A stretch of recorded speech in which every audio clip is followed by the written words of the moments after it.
You know that feeling, right? Where it seems like you're just running into one wall after another. You start a new project and, it fails. You try to move your life forward, but something always seems to block the path. It is so frustrating, and it can make you wonder, am I doing something wrong? Or maybe, just maybe, is the universe itself working against me? Okay, let's dive into this, because it's a feeling we all share. And that's the question that really just cuts right to the heart of it all. When we face these repeated setbacks, it's so easy to take it personally, to feel like we're being singled out. But believe it or not, this isn't a new feeling. It's a cry that has been echoing for thousands of years. Check out this powerful question. It comes from the biblical book of Job. And it is just this raw, honest plea from a man who felt like he was under constant, suffocating surveillance by God. He's basically screaming, "What am I that you have to watch me so closely?" Now, to really feel the weight of this question, you have to understand Job's situation. I mean, this wasn't just a guy having a bad day. He had lost his children, his wealth, his health, everything. From where he was standing, he was being punished relentlessly for no reason at all. And he just felt completely overwhelmed by God's intense focus on him. Job's logic here is, well, it's pretty solid. He's essentially saying, look, God, I get why you'd need to guard the sea. I get why you'd need to guard a giant sea monster. They are vast, powerful, chaotic forces that need to be contained. But me, I'm just a man. I'm small. Why in the world are you watching me with the same intensity you'd use on a hurricane or a leviathan? So, to really grasp what Job is saying, we've got to understand what these symbols meant back then.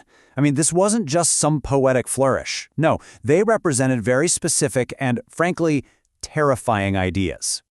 The sea was the ultimate symbol of pure chaos. It was restless, unpredictable, and powerful enough to just swallow entire cities. Really, the only thing that made civilization possible was the shoreline. That was the boundary that kept all that chaos at bay. And the monster? Well, that represented a concentrated, active, destructive force. Something with immense power and bad intentions that needed to be watched constantly to stop it from just wrecking everything. So Job's argument seems to make perfect sense, right? He is neither of these things. But this is where the perspective completely flips, and it reveals this stunning paradox about human nature. Just think about the difference for a second. A physical sea, for all of its power, can be stopped by something as simple as a line of sand. Its storms have a limited reach. But what about an unrestrained human soul? The capacity for envy, or greed, or rage. It has no physical boundary. It is a storm that can literally rage on forever.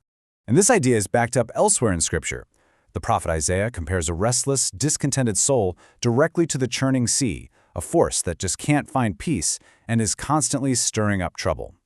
So here's the crucial point. What if God's watchfulness isn't because we're insignificant? What if it's because an unchecked human soul has a greater potential for chaos than the entire ocean? What if that guard Job feels isn't a prison at all, but a necessary boundary? This brings us to a totally new way of looking at all those roadblocks and failures. So instead of seeing them as punishment, let's try to reframe them through a simple but really powerful analogy.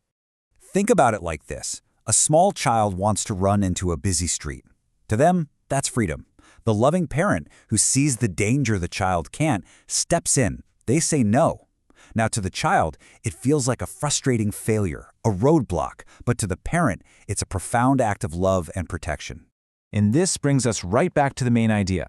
Maybe those closed doors, those failed projects, those moments where you feel completely blocked, maybe they aren't signs of rejection at all. Maybe, just maybe, they are a divine no, a loving intervention protecting you from a path that would have ultimately led to your own harm or destruction. So how we experience this constant divine attention, this guard, it really depends entirely on our own direction and intentions. It's like a two-sided coin. I mean, if you're walking a path of purpose and integrity, that feeling of being watched is a comfort. It's the security of a loving father making sure you're safe. But if you're heading down a destructive path, trying to hide what you're doing, that exact same gaze feels like a conviction.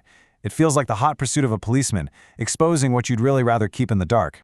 This all leads us to one final, powerful realization. Just think for a second about your own life. What are the things you watch over with the most care and attention? The answer is simple, isn't it? We don't stand guard over our trash. We guard our treasures. We protect what is most valuable to us. And that is the ultimate reframing of Job's question. You aren't being guarded because you are a monster to be contained. You are being guarded because you are a treasure to be protected. That constant gaze isn't a sign of suspicion. It's a sign of your infinite worth. So we'll end with a question for you to think about. Right now, in your own life, how does that divine gaze feel? Is it a source of security and peace? Or does it feel like a spotlight you'd rather avoid? The answer might just tell you everything you need to know about the path you're on.